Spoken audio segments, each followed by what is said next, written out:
Bonjour à tous et c'est parti pour le début de l'analyse du tournoi du Cap d'Agde, un tournoi que j'ai joué pendant une semaine du samedi 28 octobre au samedi 4 novembre. La vidéo sort le dimanche 5 novembre, je suis rentré le 4 novembre au soir, je vous tourne direct la vidéo pour que ça sorte directement après le tournoi. Première ronde, j'ai les blancs contre le maître international Christopher Debré, 2327. Donc avec les blancs, je pense que c'est un tirage plutôt abordable pour une première ronde. L'année dernière, on s'en souvient, j'avais joué contre un maître international indien 2450. Donc voilà, c'est quand même un peu moins fort que l'année dernière. Donc je pense que c'est un tirage prenable. D'ailleurs, vous l'avez vu, juste avant que je commence la vidéo, vous avez eu quelques images de cette partie. C'est la seule fois où je vais pouvoir vous proposer ces images parce que la photographe s'est fait un peu reprendre par les arbitres. Elle était pas au courant. En fait, elle m'a pris en vidéo et on n'a pas le droit au téléphone dans la salle, même pour faire des photos ou des vidéos. Du coup, pour les vidéos, c'est mort. Je vous ai fait un vlog, je vous sortirai une vidéo entière sur un vlog qui durera entre 20 et 30 minutes à la fin du tournoi. Mais pour les petites vidéos sur la partie, je pourrais pas vous les faire, c'est interdit. J'ai pu la faire une fois, mais pas deux. Du coup, voilà, je vais vous laisser avec l'analyse. J'espère que le tournoi va bien se passer, que ça va vous plaire. Il y a des très belles parties, des moins belles, et ça fait le tournoi entier. Allez, je vous laisse avec la vidéo et je vous souhaite un bon visionnage. N'hésitez pas à liker la vidéo et vous abonner à la chaîne si ce n'est pas encore fait. Du coup, j'ai les blancs contre Christopher Debré. On est arrivé la veille avec mon père, ma mère, ma soeur. On est aussi avec Ewen, Pichon, Daniel, Christina et Lionel. Pour les plus habitués de la chaîne, vous savez qui c'est. Pendant le vlog, vous verrez de toute façon, vous verrez qui c'est. Et du coup, j'envoie E4. C'est la première ronde. On va voir dans ce tournoi que je ne vais pas envoyer E4 souvent. J'ai une nouvelle ouverture. Ou une nouvelle ouverture, non. Une nouvelle improvisation plutôt. Qui a été jouée plusieurs fois dans le tournoi. Mais j'envoie E4 cette première ronde. Il me répond E5. J'envoie cavalier F3 et je me dis que ça peut être cool. Que ça va être un gambier écossais potentiellement. Quelque chose que j'ai plutôt bien travaillé pour ce tournoi. Mais la première surprise, il m'envoie cavalier F6. Cavalier F6. Ok. Bon, au moment de la partie, je me suis dit que j'étais un joueur moins fort que lui. Et qu'il a voulu me jouer ça juste pour me battre petit à petit, quoi. C'est une ouverture pour éviter la théorie. Mais en fait, j'ai vu au fil du tournoi qu'il a joué ça contre tout le monde. Donc non, c'était pas une question de jouer moins fort ou plus fort. Il a joué ça contre tout le monde. Mais ici, bon, la Petrov, j'ai quelque chose contre la Petrov, vite fait. Mais j'ai pas quelque chose de très très précis. J'ai joué cavalier prend E5, la ligne principale. Mais après le tournoi, j'ai vu quelque chose d'assez sympa que je vais vous montrer. C'est D4. C'est assez intéressant, je trouve. Alors l'idée, s'il prend directement le pion en D4, l'idée c'est de faire E5. Forcer le cavalier à aller en E4 quasiment. Et maintenant, on va faire dame prend D4. Force D5. Le cavalier n'a plus grand chose comme case. Et on fait prise cavalier prend. Et ça peut continuer comme ça.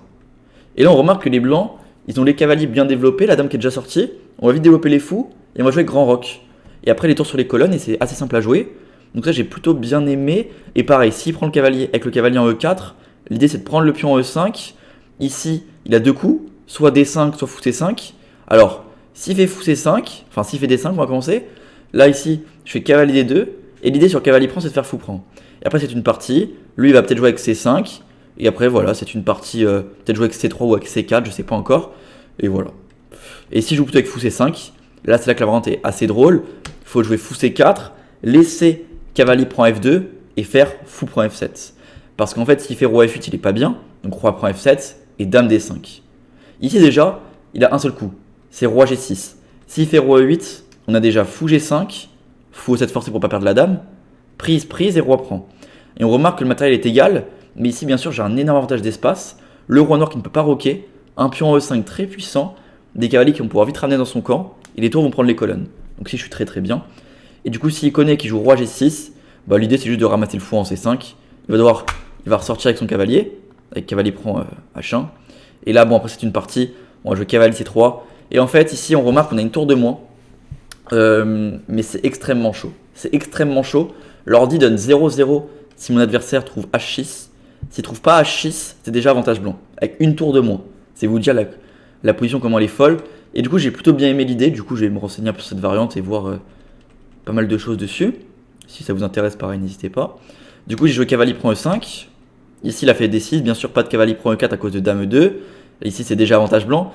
Parce qu'en fait, s'il bouge avec son cavalier, c'est assez connu. Il y a cavalier C6. Il perd sa dame avec la découverte. Et s'il fait dame E7, bon bah là je suis juste mieux en fait. Dame prend D6 et D4. Et là c'est juste Avantage pour moi, j'ai un pion de plus que je vais peut-être pas forcément réussir à tenir, mais la finale sera mieux pour moi qu'on échangera les dames. Du coup, voilà. Ici, il m'a joué D6, c'est la ligne principale. J'envoie donc cavalier F3, il me joue cavalier prend E4. Avant, je jouais D4 ici.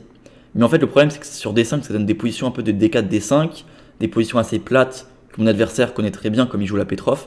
Et j'avais pas forcément envie de jouer ça. J'ai préféré jouer cavalier C3, une ligne que j'ai vue jouée par Firouja. Alors, on va voir ce que c'était. Donc, cavalier prend C3, c'est la théorie, pion prend C3, fou E7, c'est la ligne principale pour l'instant. Et moi, j'envoie fou D3. Je m'en souvenais plus trop de ce qu'il fallait jouer. Bon, c'est la Petrov, on tombe dessus une fois par an, donc j'en souvenais plus précisément l'ordre de coup. Mais ici, l'ordre de coup, c'est fou E3. Alors, pas fou D2. Fou E3, petit roc, fou D3. Ouais, c'est ça. Quai D7, dame D2. Et ici, en fait, l'idée de Firouja, ça va être de rapidement jouer avec A3. Alors, je ne sais plus c'est quoi l'ordre de coup. Je préfère pas vous dire de bêtises. Mais en fait, l'idée, c'est de jouer grand roc et A3, roi B1 et H4. Et après, les blancs vont attaquer l'aile roi, les noirs ne pourront pas trop attaquer l'aile dame, ils vont surtout essayer de défendre et jouer au centre. Du coup, c'est assez agréable. Mais du coup, moi, j'ai joué fou D3.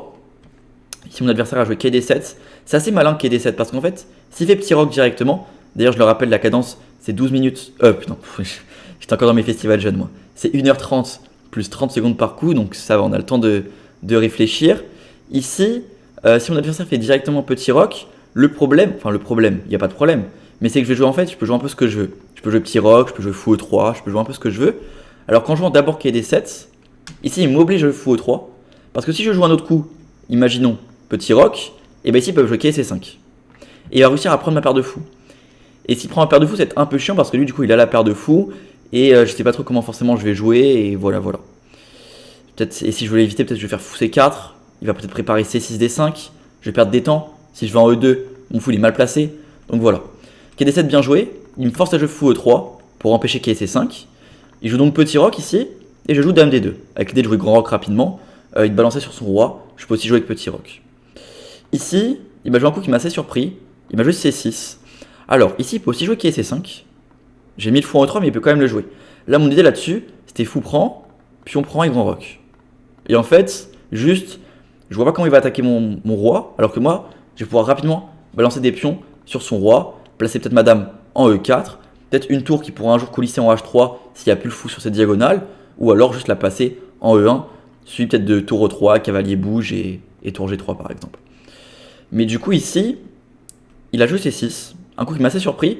Honnêtement, je m'attendais plutôt à qu'il joue D5, j'avais prévu grand roc, quai C5 et H4. Alors ici, normalement on ne veut pas donner la paire de fou, donc on se dit peut-être qu'on va jouer fou E2. Mais le problème de fou E2, c'est qu'il y a direct cavalier E4 qui me force à jouer. Ah non, pardon, putain, il dame prend D5 ici. Oh non, ok. Il va d'abord jouer C6 pour défendre son pion. H4 par exemple, et maintenant cavalier E4. Qui va me forcer à jouer dame E1.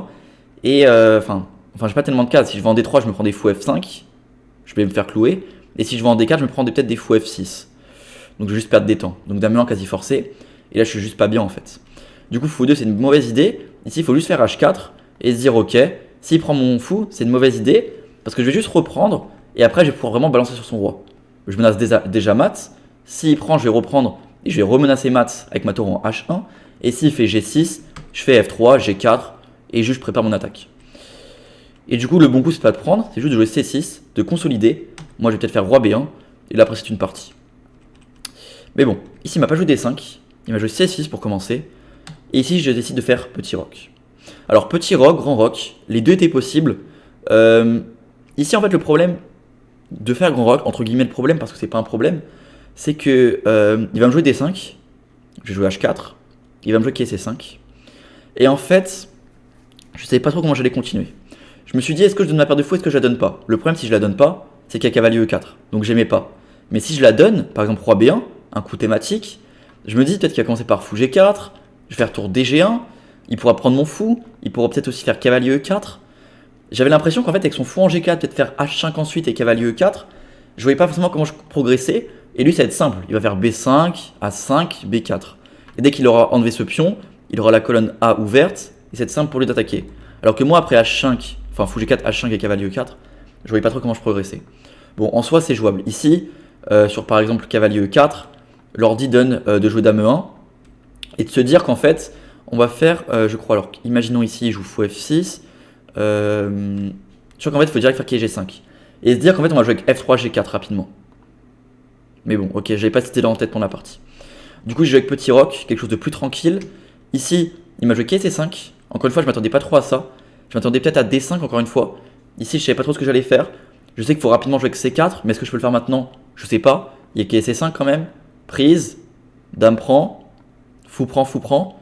Je pense que mon adversaire est légèrement mieux avec sa paire de fous. Donc j'aimais pas trop forcément, donc je sais pas trop comment il fallait jouer. Pareil, peut-être qu'il peut jouer avec cavalier E5. Là-dessus, j'avais prévu prise, prise et F4. F4 coûte très très important F4. Parce qu'en fait ici, il a un centre très fort avec le pion E5. Si je fais rien, c'est bien beau d'avoir la paire de fous, mais ça sert pas à grand chose. Donc F4 coût important. Il peut pas pousser en E4 sinon il perd le pion. Et s'il prend, il ouvre ma tour et je vais pouvoir doubler le tour et placer toutes ses pièces sur son roi. Et s'il prend pas, je vais prendre moi-même et potentiellement lui créer un pion isolé. Ou alors s'il fait par exemple fou F6 on va dire pour défendre, je peux déjà ramener mes pièces sur son roi et franchement je suis mieux. Du coup sur cavalier E5 j'avais cette idée là, mais il m'a fait cavalier C5. Bon C5, je peux pas reculer, sinon il y a cavalier E4 et D5. Du coup ici bien sûr je fais fou prend C5 et je lui crée aussi des pions doublés. Il a deux pions doublés, j'ai deux pions doublés. Maintenant lui il a la paire de fous, donc mon objectif c'est de potentiellement échanger ce cavalier contre ce fou de case blanche pour avoir des fous de couleur opposée et potentiellement rentrer dans une finale égale. C'est mon plan. Voilà, j'ai les blancs contre un maître international. Je cherche pas forcément à gagner, surtout que c'est la première ronde. On va commencer le tournoi tranquillement en évitant de perdre. Du coup, je joue tour FE1. Je place les tours sur les colonnes. L'idée, c'est de jouer Dame 2, Dame 4. Dame 2, j'attaque le fou. Il est obligé de le défendre. Boum, Dame 4, je menace mat. Vraiment que des coups actifs. Et je place ma tour sur la colonne. Un potentiel autre coup, c'est tour D1. Je prends l'autre colonne. Ici, il me joue fou E6. Il développe son fou. Fou G4, bien sûr, n'était pas possible à cause. Alors, je sais pas si je peux le faire direct. Peut-être Dame F4. Il va juste perdre des temps en fait. Et s'il prend, j'ai juste ce que je voulais. Fou de couleur opposée, ça va être très difficile de faire un autre résultat que match nul ici. Du coup, fou aussi c'est clairement le coup logique. J'envoie Dame 2 comme prévu. Alors ici, Dame 2, l'idée c'est simple. C'est soit de faire fou C4 pour venir jouer sur ce clouage, soit fou F5, soit Dame 4. Il y a plusieurs idées différentes. Imaginons ici, il joue Dame B6. C'est le coup auquel j'avais pensé. Pour moi, je pensais qu'il allait jouer ça pour activer sa dame et menacer le pion B2. Là-dessus, j'avais prévu Dame E4. Menace mat, force le coup G6, et maintenant fou C4. Menace le fou. Seul coup possible, prise, prise. Et en fait, le problème, c'est pour lui, c'est s'il fait Dame prend B2, j'ai déjà une perpète. Tour à B1, seul coup Dame prend C2, parce que s'il fait Dame A3, je vais juste ramasser le fou en E7. Tour C1. Encore une fois, s'il bouge sa dame, je ramasse le fou en E7. Et donc là, perpète. En fait, je ne peux pas ramasser le fou en E7, parce que je perds ma tour. Donc je vais juste suivre sa dame, suivre sa dame, et faire perpète. Et dès qu'il s'éloigne, je gagne une pièce. Donc voilà pourquoi Dame prend B2 ça fait nul. Donc lui il ne veut pas faire ça. Du coup Dame B6, Dame E4, G6, fou C4, prise prise. Il ne peut pas faire Dame prend B2. Donc fou F6 paraît être le coup logique. Et là-dessus, j'avais prévu juste tour A B1. Et je me suis dit que ça allait tranquillement faire nul. Je voyais pas trop comment il progressait. Parce que je vais laisser mon cavalier en F3. Il pourra donc jamais prendre la colonne D. Et la colonne E, il y a une tour. S'il bouge sa dame, je pourrais bouger ma tour. S'il ne la bouge pas, j'attends. Et je vois pas trop comment il progresse. Du coup, ok. Je me suis dit que ça va aller pour moi. Mais ici, il me joue tour E8. Il défend donc le clouage. Parce que du coup, maintenant, si je joue par exemple fou F5, je peux pas parce que le fou est défendu par la tour. Alors qu'avant, je pouvais. Donc ici, bien sûr, le bon coup est fou C4. J'attaque le fou. S'il fait rien, je gagne un pion. D'ailleurs, ici, bien sûr, s'il fait par exemple un coup comme fou prend C4, je fais juste Dame prend. Il fait Dame C7. Je fais tour E4, je vais doubler les tours. Et ici, bien sûr, j'ai une finale où je peux jouer que pour deux résultats, normalement, gagner ou faire match nul. C'est moi qui est plus actif. Du coup, ici, il fait pas fou prend C4, bien joué. Il fait fou F6. Coup plutôt logique. L'idée, en fait, c'est si je prends, il va reprendre de la tour. Si je prends pas, je peux pas faire grand chose non plus. Imaginons, je joue tour AD1 pour prendre la colonne. Il va me jouer Dame B6 et commencer à m'embêter sur ce pion B2. Je rappelle que je peux pas jouer B3 à cause de fou prend C3. Du coup, ça commence à être compliqué. Du coup, ici, je fais donc fou prend E6. Il fait donc tour prend, bien sûr. Il n'a pas tellement le choix. S'il fait pion prend, c'est pion isolé, c'est mauvais. Je fais donc Dame C4. La case importante pour la dame qui permet à la fois d'attaquer la tour, à la fois le pion C5 et à la fois potentiellement de revenir en B3 pour défendre le pion B3, le pion B2 sur Dame B6. Ici, il me fait tour prend E1. Bien sûr, Dame E7, c'est une grosse erreur pour défendre sa tour. C'est un coup surtout à ne pas faire parce que ici, j'ai prise et tour E1. Et en fait, ici, j'ai bien sûr un énorme avantage parce qu'il a un pion à isolé et je vais pouvoir tranquillement ramener un cavalier en E4 pour venir taper sur le fou F6 et le pion C5. Plus tard, le pion E6. Il y a trop de jeu. C'est un job pour lui. Du coup, il fait tour prend E1. Je fais tour prend E1. Il fait dame D5. Alors ici, dame B6 est un coup aussi envisageable. Je ne sais pas forcément comment j'allais réagir. Est-ce qu'il faut que je joue B3? Est-ce qu'il faut que je joue dame B3? Est-ce qu'il faut que je joue tour B1? C'est pas facile à comprendre. Alors, on va faire chaque coup. Tour B1, il va faire tour D8. Il va prendre la colonne et je vais faire A4. Ici, je pense que les noirs ont quand même plus de chances de gain parce qu'ils ont des pièces actives, mais en soi, leur donne une position égale. Mon objectif peut-être c'est de ramener un cavalier en D3. Pour l'instant, je peux pas parce qu'il y a tour D2 sur cavalier E1. Donc c'est compliqué à préparer. Mais lui, s'il bouge sa dame, il perd le pion.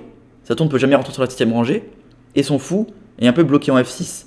Donc je vois pas non plus comment il progresse. Donc je dirais que c'est égal. Mais peut-être que les noirs ont légèrement plus de chances de gain. Mais même, c'est même pas clair. Pareil, donc sur dame B3, l'idée ici des noirs, elle est très très forte.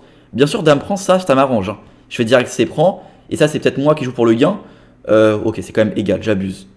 Ouais, on va faire nul, ok. Mais en fait, ici, il y a un très fort coup pour les noirs sur dame B3. Il faut la voir, c'est C4. Si je fais dame prend C4, le problème, bien sûr, c'est qu'il y a dame prend B2. Et là, j'ai une très mauvaise structure de pion pour la finale. Donc ici, on est obligé de faire dame prend B6. Pion prend, le pion est attaqué. A3 et tour D8. Et ici, en fait, les noirs ont une meilleure structure pour la finale. Parce qu'en fait, ma structure est figée. Ça veut dire que dès qu'il ramène une tour derrière, il va pouvoir tout ramasser.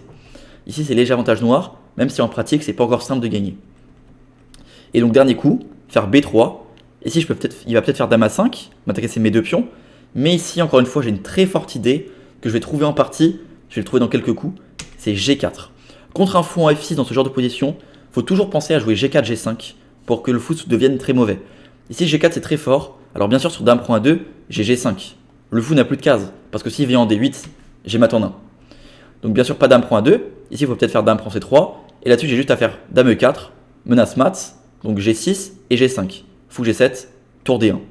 J'ai un pion de moins, mais c'est moi qui ai les pièces actives. Ici, l'ordi donne égal, voire léger avantage blanc. Donc en soi, la meilleure variante, je pense que c'est B3, qui permet d'avoir une position très ouverte sur B3 et G4, pour venir embêter les noirs, et donc avoir des pièces plus actives. Mais pour faire nul plus facilement, peut-être que tour B1 est plus safe.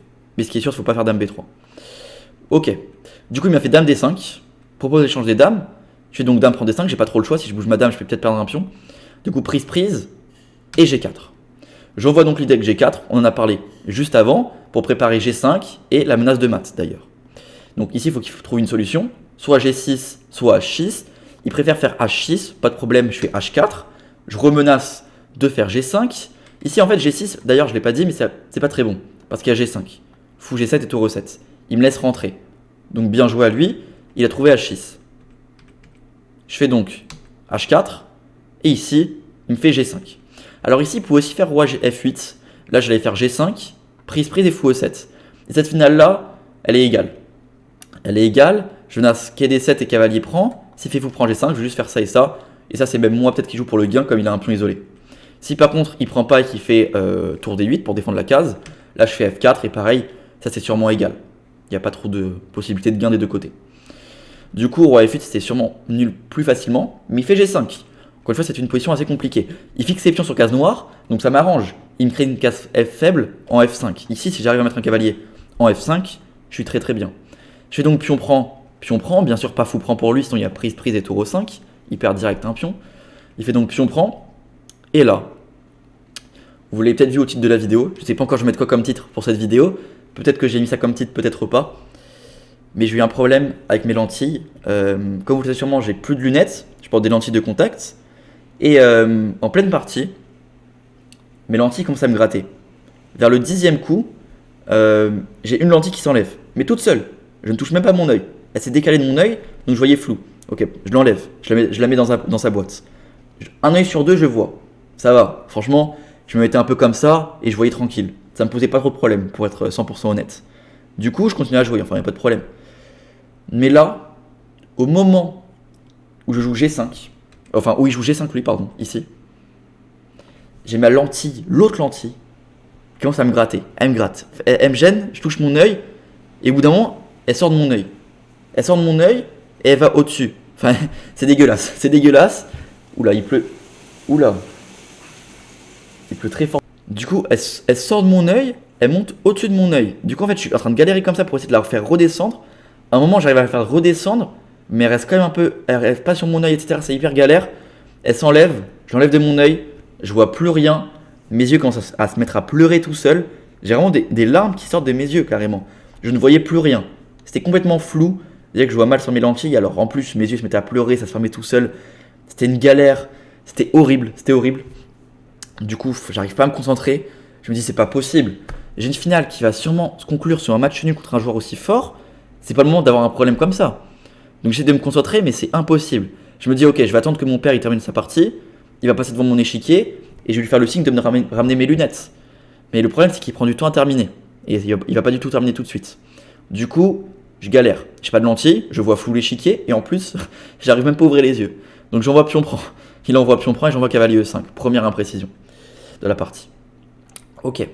Ici, le bon coup, c'était jockey D2. Et ce plan-là, je l'avais en plus. Ce plan-là, je l'avais. Bien sûr, c'est simple. Il a joué G5. Donc c'est quoi l'idée? C'est de mettre un cavalier en F5. Il y a une très faible case en F5 pour lui. Une très forte pour moi. Du coup, il faut faire quai D2. Tour D8. Cavalier F1. Roi F8. Quai G3. Tour D6. Cavalier F5. Mon cavalier est en F5. Pendant la partie, en fait, je me suis dit que mon cavalier en F5, il est pas assez fort. Enfin, non, si, il est fort, mais je prends trop de temps pour y aller. Perdre 4 temps, je me suis dit, lui, il aura le temps de placer ses pièces. Il va m'embêter avec des idées avec tour A6, etc. Tour A6, A3, tour B6, et qu'il allait m'embêter. Mais en fait, pas du tout. S'il fait ça, je peux déjà faire tour D1. Prise, prise, prise, et maintenant on ramasse pas celui-là, on fait tour D7. S'il ramasse, on fait tour prend B7. Menace mat, parce qu'il y a le roi qui est coincé. Fou E5 pour contrôler la case, et tour prend A7. Et ça, c'est égal. Mais en fait, c'est assez compliqué à comprendre depuis le début de la position, que de se dire qu'en fait, le temps que je fasse cavalier D2, cavalier F1, quai G3, cavalier F5, lui avec roi F8, tour D8, tour D6, tour A6, tour B6, que je vais avoir le temps de faire tour D1, tour prend B2, tour prend D5, tour prend C2, tour D7. Enfin, je pense qu'il y a trop de coups non forcés à trouver, surtout que le problème de mes yeux, enfin, honnêtement, je pense pas que c'était trouvable. Malheureusement, je fais KE5, du coup, je commence un peu à donner l'avantage. Ici, il fait tour D8. Il avait un très bon coup, c'était de faire tour E8, et sur cavalier D3, donc, prise, prise. Cette finale-là, elle était légèrement mieux pour lui, mais je pense qu'il a eu peur que ça finisse sur un match nul, je comprends, mais l'ordi donne un léger avantage pour les noirs. Ici, il fait tour D8, qui est le coup logique, il empêche quai D7. Ici, je fais donc quai D3, je reviens, c'était mon plan de faire cavalier E5 pour quai D3. J'attaque ce pion. Là-dessus, s'il fait B6, mon plan c'était de faire F4, prise, enfin C4 d'abord, parce que s'il prend, c'est trop simple, et la prise. S'il reprend, c'est très très simple à faire nul, voire c'est peut-être moi qui joue pour le gain. Mais le coup, ici, c'est pion prend D3, pion prend, et ça, encore une fois, ça va faire match nul. Peut-être tour D4, mais ça, c'est juste 100% match nul. Du coup, sur B6, c'était très simple à faire match nul avec F4. Mais il me fait C4. Encore une fois, il me fait direct C4, le bon coup. J'envoie donc cavalier E5, nouvelle imprécision. En fait, là, dans la partie, j'ai fait 3 imprécisions, une erreur. 3 imprécisions, une erreur d'affilée. En fait, dès que mes lentilles ont commencé à me gêner, j'ai fait imprécision, imprécision, imprécision, erreur. Alors qu'avant, j'ai rien fait. En fait, ça m'a tellement frustré. Bon, ok, on va analyser la partie. Ici, le bon coup, c'est quai C5. J'attaque donc le pion B6, il pousse et je fais cavalier A6 pour essayer de revenir en B4. Peut-être qu'il peut faire D4 pour empêcher ça, mais là je fais tour D1. Je le cloue et s'il prend, prise, prise, pion prend. Objectivement, cette finale, je pense qu'elle doit être égale, voire légèrement avantage noir. Fou F6 peut-être, mais bon, je vais réussir à ramasser celui-là et je pense que ça va se terminer sur un match nul. Du coup, j'avais cette idée-là encore, mais je fais cavalier E5, je reviens en E5 et là il me fait tour D6. Le plan que j'avais calculé pour venir m'embêter sur mes pions A2 et B2. Ici, je fais tour E3, nouvelle imprécision. Ici, il fallait plutôt jouer cavalier F3. En fait, l'idée sur tour A6, c'est de faire tour E8 et de laisser les noirs venir récupérer ce pion A2 parce que s'ils prennent, on prend le pion B7. Et sur B6, on fait A3. Et maintenant, il a plus tour B6 parce que le pion a pris la case de la tour. Du coup, il fait tour A5 peut-être pour aller en B5. Et là, j'ai tour B7. Tour B5, B4. En fait, quand il va prendre, on va rentrer là-dedans. Et ça, l'ordi donne que c'est très léger avantage noir. Mais vraiment, il y a des grandes chances de faire match nul parce qu'il a trop de faiblesses. Mais bon, c'est quand même léger avantage noir. Mais c'est quand même mieux que la partie. Parce que la partie, tour E3, c'est vraiment mauvais. Tour E3, il fait donc roi G7, très bien joué. Parce qu'en fait, s'il fait directement tour A6, le problème, c'est que je vais faire A3. Et il ne pourra pas faire tour B6 parce que j'ai cavalier D7, fourchette. Tour D6, prise, prise. Et ça, c'est juste match nul. C'est 0-0 encore une fois. Du coup, il fait roi G7 d'abord pour défendre son fou. Comme ça, maintenant, Si je fais un coup d'attente, il pourra faire tour A6, A3, tour B6, et quand je fais quai D7, il pourra faire tour prend B2. Parce que maintenant le fou est défendu par le roi. Ici j'ai donc fait cavalier F3, mon erreur de la partie, après mes 3 imprécisions d'affilée. Ici il fallait plutôt faire B3. L'idée en fait sur B3 c'est sur B5, jouer roi G2, tour A6, cavalier D7. Mais bon, même ça c'est... L'ordi donne cette variante là, mais c'est quand même... les noirs vont sûrement gagner quand même, c'est -2 quoi, bon c'est déjà terminé.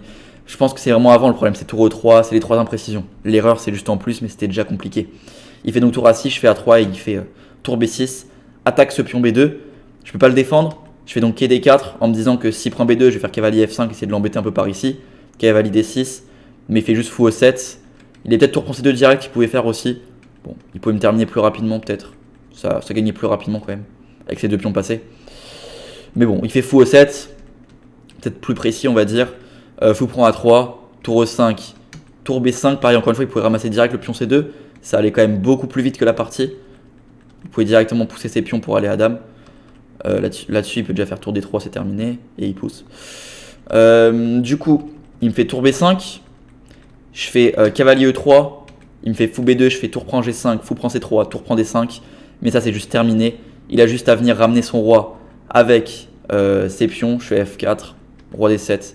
Il ramène son roi, il me force mon cavalier à venir s'enfermer. J'empêche la montée du roi en E4, mais c'est terminé. Je vais essayer de me créer un pion passé, mais très bien je fou E7, il m'empêche. Si je fais roi G4, il rentre en E4. Si je pousse, je perds le pion. Donc je fais quand même roi G4, il fait roi E4, je fais F5. Il fait roi D3. Je peux même pas jouer F6 parce qu'il va juste faire prise et fou G8, fou F8 pardon. C'est terminé. Donc là-dessus je fais F6 en espérant qu'il se trompe. Mais bon, je vois même pas comment il peut se tromper en fait. Du coup il me fait juste fou F8 et j'abandonne. Je peux plus rien faire, même si je fais roi H5 par exemple. Je peux même plus passer. Donc voilà, c'est juste terminé. J'abandonne. Je suis hyper frustré de cette partie. Franchement, je pense que vous imaginez même pas à quel point j'étais énervé après cette partie. J'ai rarement été aussi énervé. Parce qu'en fait, je perds pas parce que j'ai moins bien joué. Je perds pour un fait hors de la partie en fait, clairement. Parce que les coups, les idées qu'il fallait trouver pour faire match nul, à la place de cavalier 5 et D3, franchement, j'ai pas de problème avec mes yeux, c'est des idées très très simples. Il n'y a aucun problème. Ça m'a hyper énervé. Enfin, ça m'a énervé à un point. Du coup, ok, on va faire le bilan de partie. Mais c'est sûr que je commence très mal le tournoi.